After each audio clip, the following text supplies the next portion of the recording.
l'illuminazione notturna dona o no? Sì, questo è un bel angolo. È un bell'angolo della città, della nostra città, vero? Sì. Ci vieni mai? Raramente, non l'avevo mai visto tutto questo. Il castello di sera non mi dirai che è una novità. Beh, sì. Purtroppo la telecamera non rende, la telecamera che abbiamo ha una risoluzione molto povera, però forse qualcosa, spero, fermiamoci qui, solamente in questo angolo. Questo posto per fare la festa. Ma perché è un luogo simbolico, un luogo, un punto di incontro per la città, per i giovani, anche se spesso viene dimenticato, però la storia della città passa sicuramente attraverso questo luogo, per cui spero sia stata una buona scelta. Ma tu sei qua a titolo personale, naturalmente, con numerosi amici ti ho strappato perché ho trovato irresistibile la sensazione di discutere con te di una iniziativa su cui hai, credo, anche tu qualcosa da dire, non dico sull'iniziativa in sé, ma sugli archetipi, non so come dire. Il confronto, per esempio, è un tema che ti piace? Ma certo, sì, io poi ho la fortuna di lavorare, insomma, su questi temi, su queste idee, perché ho fatto ricerca su temi di questo tipo. Ah, davvero? Puoi rivelare qualche dettaglio? Sì, beh, io mi occupo soltanto di letteratura postcoloniale, letteratura della migrazione in Italia, letteratura africana. Letteratura africana. Questo nell'ambito del nostro Ateneo? Sì. Possiamo dirlo, dai, insomma, sei un collega, ti ho beccato nel pieno della festa, anche tu ovviamente vivi vicino lontano nel suo vero spirito, che è quello del confronto a tutto campo, noi cominciamo a confrontarci, diciamo, da qui. Sì. E tu come, diciamo, ricercatore, il confronto lo imposti in che modo stasera? Cosa c'è da confrontare? Stasera, come sempre, l'ho imposto sulla base del dialogo. Questo per me è il punto di partenza a qualsiasi livello, dall'ambito domestico fino all'ambito sociale, culturale.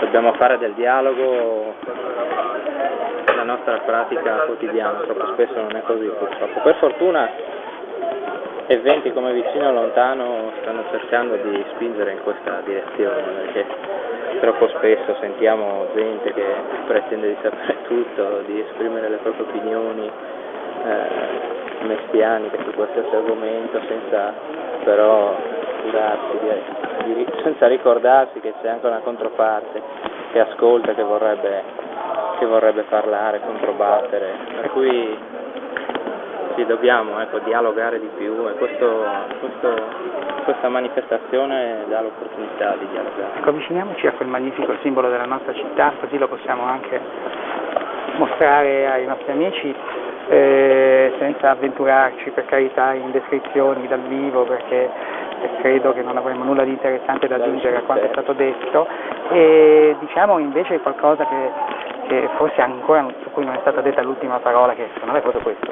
dialogo, confronto. Io credo che fuori, diciamo, dalle opinioni convenzionali che possiamo esprimere in queste circostanze, sappiamo, ecco, fuori dai denti, che qualche problemino nel dialogo c'è.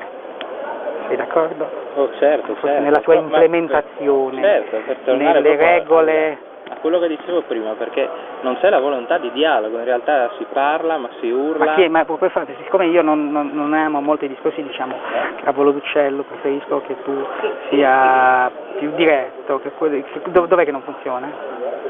Allora ti userò un'immagine, un'immagine che tra l'altro mi sembra usi Latouche alla fine di un suo libro, insomma è un'immagine che gira, Serge Latouche, ma è un'immagine che gira in Africa dicono che c'è una maschera, due maschere ci sono in realtà, una con la bocca grande e le orecchie molto piccole, che rappresenta l'uomo bianco, e l'altra con la bocca molto piccola e le orecchie molto grandi, che rappresenta l'uomo nero. Ecco, secondo me siamo ancora come ci descrivevano gli antenati africani secoli fa. È un bel simbolo che scegli, diciamo, per... Sì, noi, soprattutto noi occidentali, abbiamo ancora la bocca troppo grande, le orecchie troppo piccole. Cerchiamo di controbilanciare questi bei visi e di fare in modo che i lineamenti diventino più proporzionati, vedrete che... Ecco, perché però con questa sicurezza mi parli di un problema e me lo definisci come un problema occidentale, non è un problema universale? Se puoi proprio etichettarlo geograficamente. È l'Occidente che si è universalizzato, no? Ah, e quindi è lui che ha problemi, se li ha creati da solo. Beh, io non vorrei entrare in un discorso impegnativo, molto impegnativo, possibilmente a mezzanotte passata, questo lo dobbiamo però, dire. Diciamo che l'Occidente ha qualche colpa per... Ha qualche colpa l'Occidente, le possiamo censite già tu personalmente o ti fidi dei censimenti fatti da altri autorevoli certo, commentatori? Qual è la tua sequenza o sequela di lamentazioni nei confronti dell'Occidente? Scusa la domanda post festa, perché è un atto d'accusa il tuo, lo registro, però la tentazione di chiederti perché è più forte di me. Cosa ha fatto l'Occidente? Non vorrei fare una lezione di storia. Non è una lezione di storia, è la tua opinione e mi piace per cui me la esprimi così. L'Occidente forse è un punto di partenza troppo ampio. Cosa abbiamo fatto noi per impedire il dialogo? Noi cosa facciamo? Noi udinesi, per esempio, a Udine. Dialoghiamo noi qua?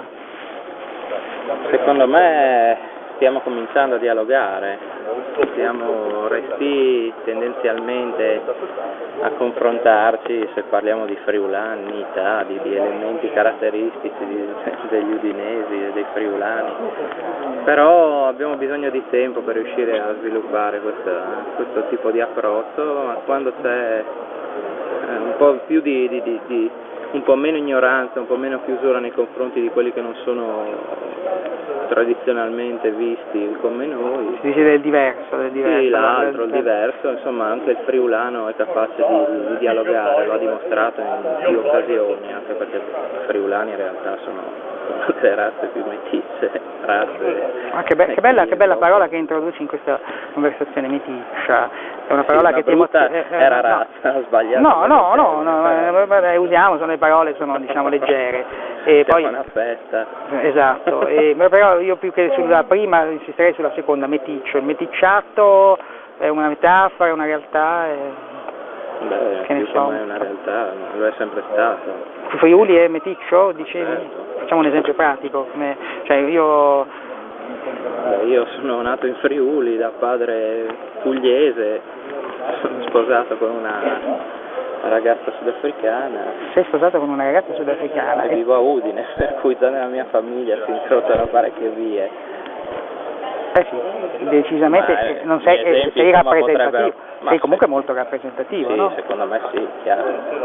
Chissà quanti nomi potremmo fare qui, tra l'altro con nomi comuni di amici certo. Che hanno alle loro spalle storie di emigrazione, che hanno nel loro presente storie di emigrazioni e migrazioni. Ecco, questa è una bella testimonianza che può dare una iniziativa come questa, ricordarci che il confronto, la diaspora anche culturale è un fenomeno. Certo, è presente quotidianamente all'interno delle nostre comunità e questo è solo un modo molto elegante, molto scientifico, molto bello per portare in evidenza questa realtà. Però prima di chiudere questa conversazione per motivi di tempo, permettimi di insistere, perché l'Occidente dovrebbe avere sensi di colpa?